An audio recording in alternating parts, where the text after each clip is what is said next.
Good morning, this is Laurie of Laurie's Sewing.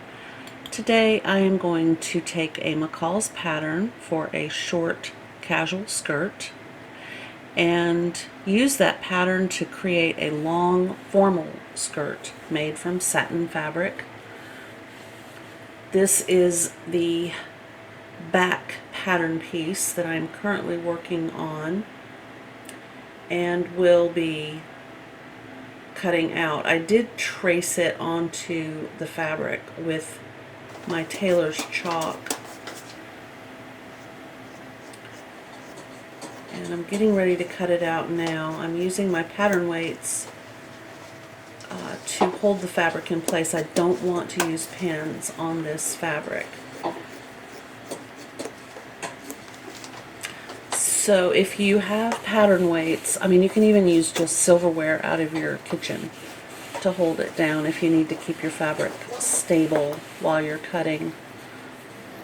That was something my mom used to do.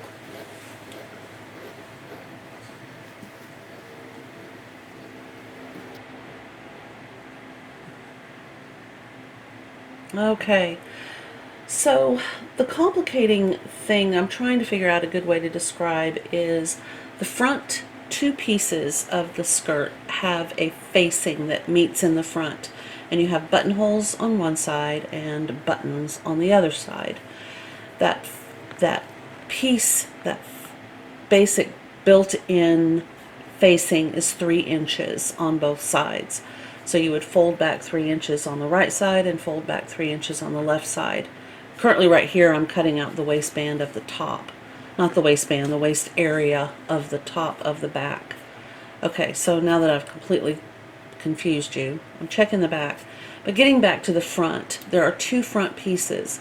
And in order to get the width at the bottom of the skirt correct, I needed to measure off those 3 inches of the front facing, and then,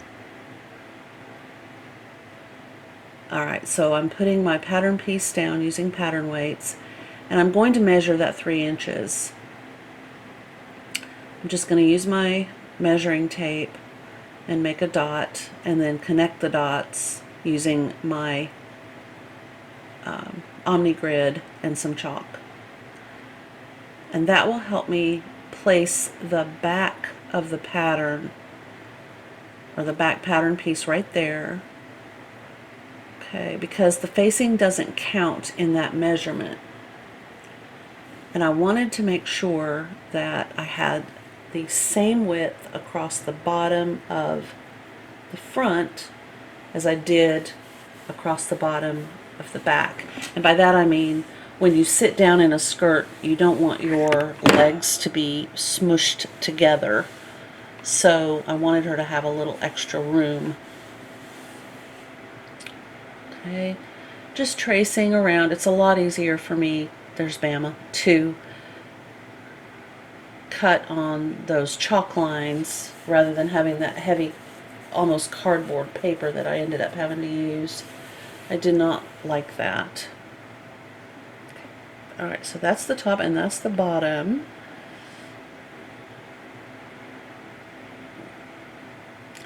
And because there are 2 front pieces, I've got to cut that folded area away.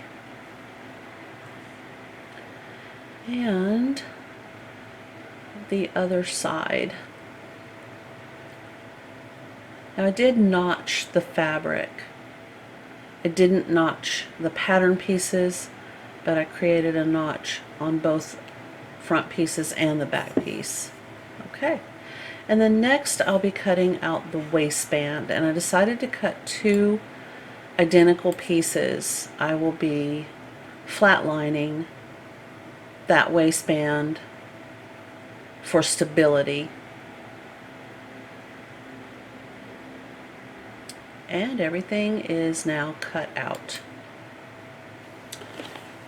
I drafted the patterns for this right here to be 31 inches long, which would be about here on my daughter.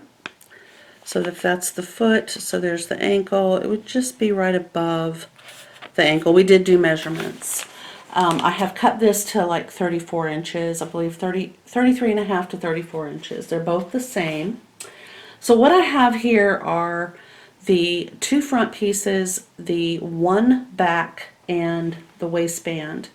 I went ahead and cut out 2 of the waistband because using satin, I feel like I need a little bit more stability in the interior of this waistband. I don't want it to be floppy and useless. But anyway, so I have these 2 cut, and what I did, I don't know if the voiceover that I'm going to do when I work on me cutting this out will adequately explain. So I'm going to go ahead and give a brief explanation, and then while I'm doing the edit, I'll try to make it clearer. But this is the back, so there are 3 main pieces to this skirt. There's the back piece, and it has a dart and a dart. All right, if you're making the skirt like so, it's the same thing. You will have 2 front pieces and then the piece that goes in the back, and this is that piece. Now satin does have, in my opinion, a right side and a wrong side. In this case, this is the right side of this piece of satin that I'm going to be using for the back. But because I cut this out the way the pattern describes cutting out the shorter version, I had to flip the front piece, pattern piece over. So I have 2 for the front, and they are right sides facing out. So this is the right side, this is the wrong side. I don't know if you can see a color change, but it's also rougher on the inside, and it just doesn't have that pretty satin sheen. So this is a heavyweight satin. All right, and then of course, like I said, I did go ahead and cut out 2 of the waistband. So I'm going to flatline the second piece of the waistband that I cut. I will be putting a piece of interfacing in between so that I know it sounds like it's going to be quite bulky, but I think that this particular skirt needs it. I have enough fabric that if it ends up being too much, then I can, I can change it. But here's the thing, I don't have to stitch these together and then turn them out. I can just use it as it is, because basically what we do to the waistband is we fold down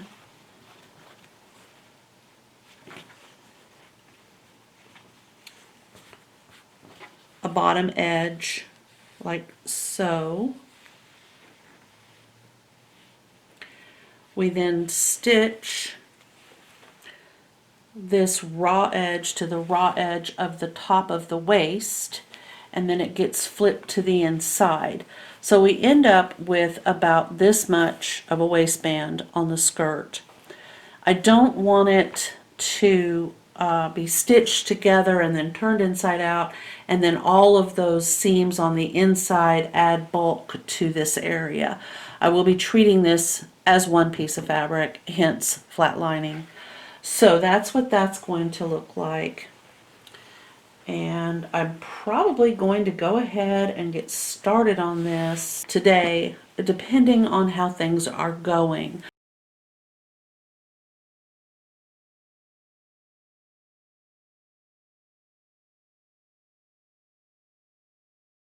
Because it's so easy, this skirt, you guys, is so easy. Even if you wanted to make the version that I'm made before, this one right here, if you see, with simply using the pattern, putting it together, it is literally a side seam and a side seam. The front facing folds in on itself, you do a few buttonholes, you put the waistband on, you hem it, you have a skirt. So I haven't made these, but I'm very tempted to give it a try. I'm kind of looking at some other patterns as well. Now I do need to tell you that I am going to be making a home deck item in the next probably 2 weeks. I have a coffee table that needs a cushion on it, and I need to, it's for my living room, so I want something formal and something that doesn't look silly in there. So I'm kind of taking my time, but that I will be doing real soon. But anyway, I will be back in a little bit and we'll see where we are at that point. Alright, chickadees. This is the thread that I will be using to put this together. It was the closest color I could get to this, and I think it will be okay. I hope I have enough, because don't forget I have to make buttonholes. But thankfully Gutermann puts all of that information right there, so I should be able to find it if I need to. And then these will be the buttons that will go on the front. And I have a large number of them. That's just this particular little card I've not removed the buttons from. So I'm going to go ahead and wind up a bobbin and get this skirt rolling, and I'll let you see as I go where we are. I do have a tie that I need to press real quick, and a couple of other things I need to do, but I'm going to try to make it seamless. Before I get into actual sewing, of course, I have to look at needles for my sewing machine. I was just about to load up the bobbin thread and get that all set up ready to go, and I realized, of course, in the process of cleaning, which I always do before I change my bobbin out, that I would need to remove the needle. And in doing so, I realized it is a Microtex, and I don't want to use that on this fabric, and I'll tell you why. Let me pull it out of my machine. I don't know if you can see. They're really hard to see.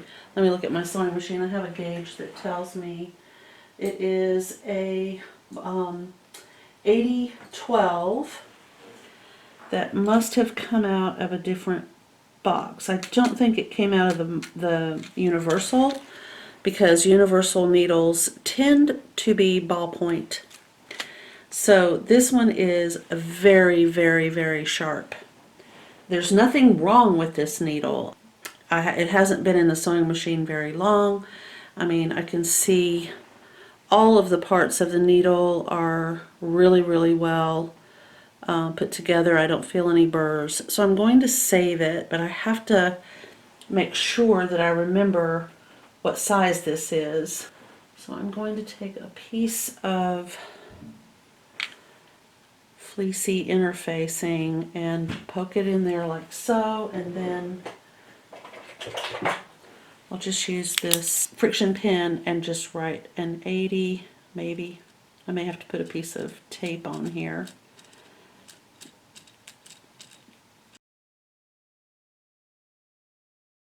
How I'll remember what this needle is, and I'll just leave it over here up with my thread in this tray right there, nice and safe. Okay, so here is the situation that I have. I just took the needle out of my sewing machine so that I can confidently sew with this fabric. It's a satin fabric. It's not silk satin. It is a polyester satin fabric. It is a woven fabric. However, it's a heavier fabric than typical wovens that you would be using a sharp, a Microtex, a smaller size needle to stitch with. So now ballpoint, specific ballpoint needles like this pack right here are generally used for your knit fabrics, like jersey knit, any type of a knit type of like elastic or stretch fabrics, those types. And then I have the Microtex sharp needle, but these are all 90-14 size. They're quite large, and I wouldn't use these on this fabric. I don't want to use a microtex needle anyway because I fear that there is an opportunity that it could snag and pull, and that could actually ruin the fabric. So even if these were smaller, a 75, a 70-11, 70-10, I don't think I would use this type of needle in any case. So that leaves me with the universal, and I'll show you the difference. This is a universal needle that is slightly rounded on the tip. It is considered kind of a ballpoint needle. And a ballpoint needle will just enter the fabric and kind of push the fibers out of the way to make the stitch rather than piercing the fabric and actually causing a hole. And that's the case with the actual ballpoint needle. And this one that I pulled out of this box is an 80-12. So I will pull out the similar size 80-12 ballpoint needle. This one right here is an actual ballpoint needle. And I know that you're not able to see. I think maybe, let me turn them both the same direction. The one on the top is the ballpoint, and the one underneath it is a universal, and they are both an 80-12. I'm trying to get it where you might be able to see. Hard to tell, but they are both very rounded. I mean, you could still poke your finger with one, but they're not as sharp as a microtex. So, all right, the one on the top was ballpoint, and this is the universal needle. So the first thing I'm going to do is get my machine loaded with thread, and I'm going to take a piece of scrap fabric from this, and I'm going to do a test. And I'm going to test it with a single layer, and then I'm going to test it with a double layer, so that if I am putting two fabrics together, right sides together, making a side seam, I can see how this needle will handle that. So that is what I'm going to do. And then when I come back, I'll show you what the sample that I stitched looks like. Okay, so this is my sample. Right, let me get closer. I'll try to bring this light in. I don't know if that's going to work. Might. Alright, it was as smooth as glass. There were no snags, there were no bumps, there were no snarls. This is the top, this is the needle thread right here. And this is the bobbin thread right here. And this is what that seam looks like. Now one of these I stitched, this is the right side of that fabric, and this is the wrong side of the fabric. So it was right side to wrong side. Okay. Now I am going to stitch over 4. So I have 1, 2, 3, 4 layers, and I'm going to just do a stitch right here and see how it feels to do that. It won't be a deal breaker if it doesn't work. I have a feeling it will, but if it doesn't, all I have to do is change out my needle to something that will work. Alright, I'll be right back. Okay, again, it was just as smooth as silk. I had no problems. My sewing machine handled the 4 layers just fine. This right here is the needle thread, and this back here is the bobbin thread, and they look identical in size and shape, and they feel very strong. I don't feel any weak spots. So I feel like I can confidently move ahead, stitching the side seams of this skirt together. And once I get that done, the next step is to put the darts in. So I'll need to mark those darts. I want to get the two side seams put together first. I want the whole one side and one side because the front overlaps and buttons, and there's two side seams and then the back of the skirt, and I want to be able to open it up with the side seams stitched before I do the darts. I want to just see how it looks and how those darts will end up looking once this is put together. So I'll come back momentarily. Before I forget, I did want to mention I'm not going to use pins to hold these pieces of fabric together. I'm going to use my little clover clips.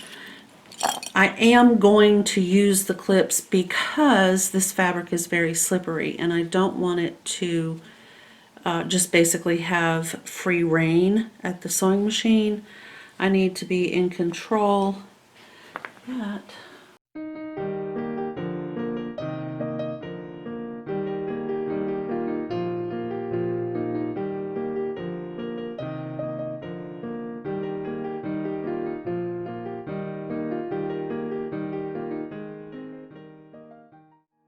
all right, I have one side seam complete, and there's two things I thought of while I was stitching. One is I do plan to take a sample of this fabric. I have lots of it, and I'm going to wash some in my washing machine and some by hand, and then I will dry some in the dryer. So I'm probably going to actually wash enough of the sample fabric in my washing machine. I'm just going to throw it in with a load of towels and see what happens. I think that, you know, we won't really know unless I do that. I did not pre-wash the fabric because I don't really have time at this particular point. But we are going to discover, I think the label said washable. If I'm not mistaken, I wrote that down on the receipt. But you never know. You know, you might get a weird result because you've got to then add in the buttons and the thread and whatever else you've got going on. But I want to see how it looks when it comes out of the washing machine, and then I'm going to take half of that and dry it, you know, hanging up, and the other half I'm going to throw in the dryer with the towels, and then another piece I will wash by hand and also drip to dry. So we can kind of get an idea of where we are on this fabric. Once I have this skirt put together, I am planning to press these seams open, and I am likely going to zigzag down the raw edge on each side, on both sides. But I don't want to do that until I get the skirt made because I have such a limited amount of thread. So if I have to go get different thread to finish that up, that's fine. But for the construction of this skirt, I just want to make sure I have enough thread to do all of that, because I also have the overlay. I don't have, you know, I just don't have enough thread to kind of goof around like that. And again, you know, I may not, oh, that freaked me out. Ah, weird. Okay, I may not need to do that. That's the other possible option. Okay, so now I need to put the other half of the front right sides together with the notches matched up. So that's how you make sure if your notches are correct. You should have right sides together for both the fronts meeting up with the back. And I need to trim that wonky little. It might have been, if I had pinking shears, it would have been a great idea at this point to use those to cut these out, but I don't have good pinking shears.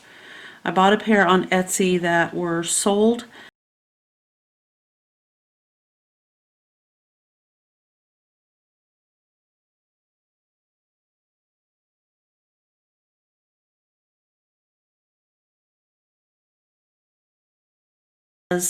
you know, works great on fabric, and they don't.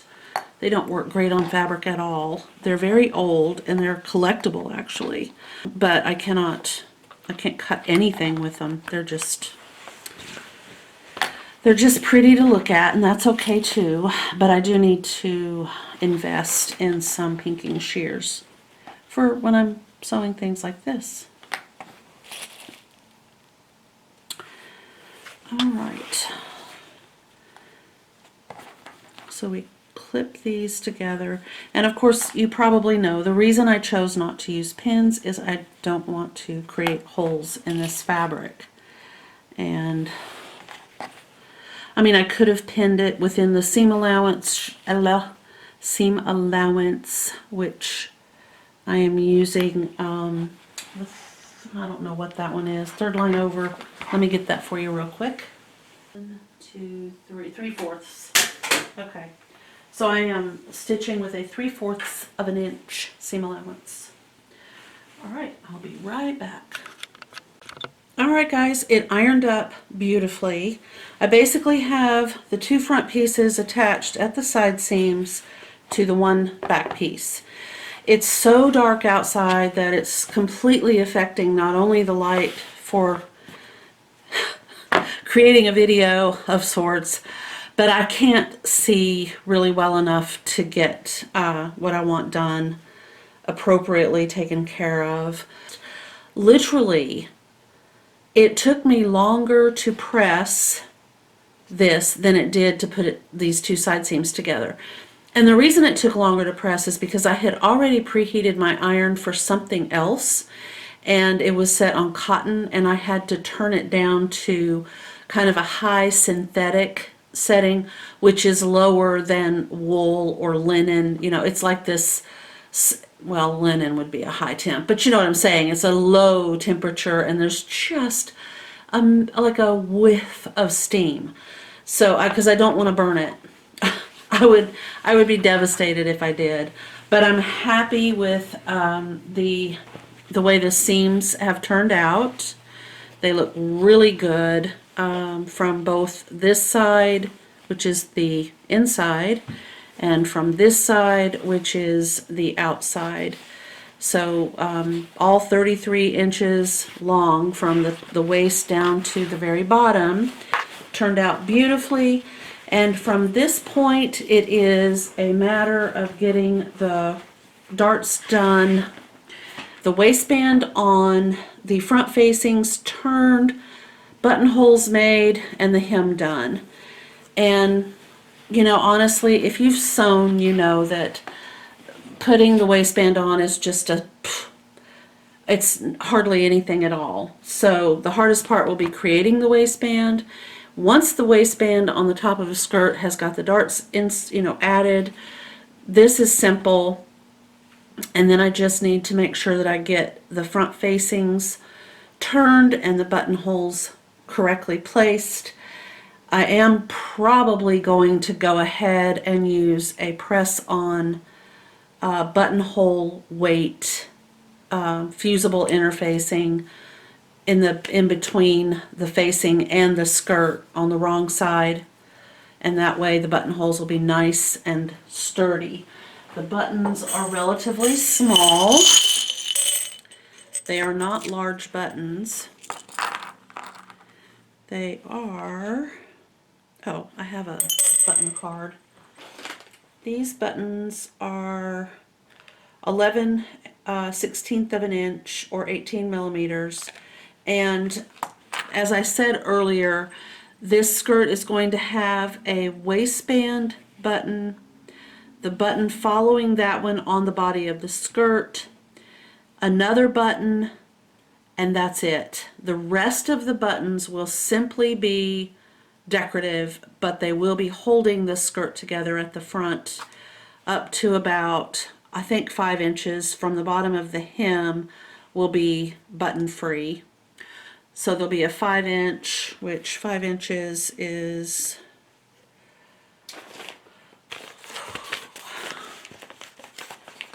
visually, this is 5 inches right here. So from the bottom of the hem to here will not have buttons. So that's kind of what we're doing. And the reason we're doing the 3 buttons is so that she can just step into this skirt, pull it up, and button it without having to button all the way down the front.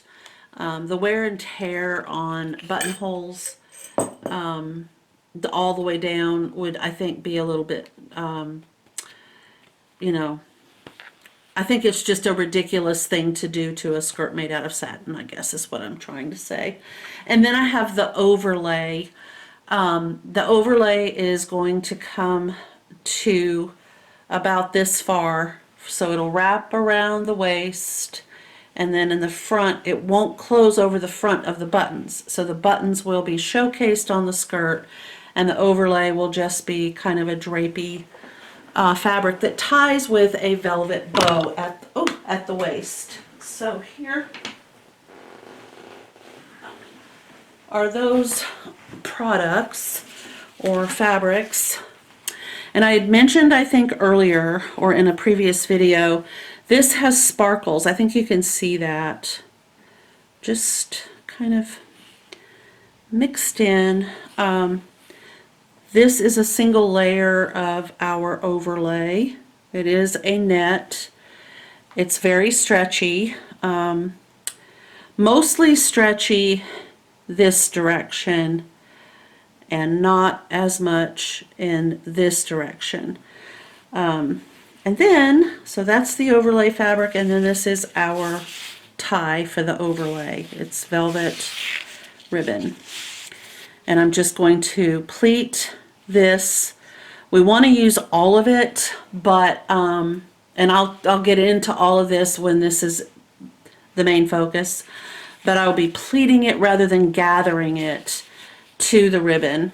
That's our plan. We'll see how that goes. So that will be done after the skirt is done and fitted. I want to make sure that the overlay is going to work, because I think once I've done it, I won't be able to unpick it and finesse it. It's going to be a one and done kind of thing, and if I have to keep going back and buying more fabric, I'd rather do that, to be honest. I can use this for something else. I won't throw it away. It will not end up in the landfill, but I'm not going to spend days and days and days and days trying to unpick thread from the back of a velvet ribbon, especially off of a net fabric. That's where I am right now, and I hope that everybody had a good Monday. It is January 4th of 2021. We're just going to cook right through the first few months of this year, and I hope everything goes well. The end of 2020 was awful.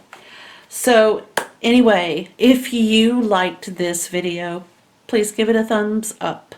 If you haven't already subscribed, please consider doing so. I would love for you to join my dandelions. And thank you so much for watching. I will see you in the next video.